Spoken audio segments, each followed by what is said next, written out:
Karine. A group of progressive lawmakers led by Congresswoman Barbara Lee and 200 organizations sent a letter to the president this week urging him to take executive action, including executive orders, to advance a range of bills that have been introduced by Democrats that have been stalled in Congress, including H.R. 40, which the president said he supports, to create a reparations commission, the John R. Lewis Voting Rights Act, as well as resolutions to protect Black history and create a ban books weeks in light of these bans we've been seeing in states like Florida.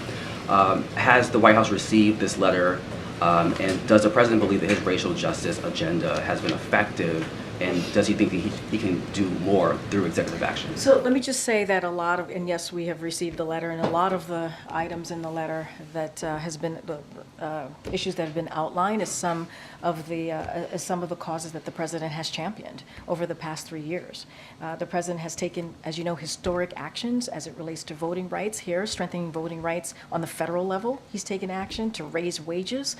Let's not forget the actions that he's taken, because he's taken the actions on building an economy from the bottom up, middle out. We have seen, as it relates to unemployment for the Black community, when he walked in, it was at 9%. Now it's at 5%. Always more work to be done, but that matters. Black wealth has jumped up to 60% since the pre-pandemic days. He supports a study of reparations and continues and the continuing impacts of slavery, and signed an executive order to deal with racial equality on his very first day in office, as it relates to the federal government and what the agencies can do better.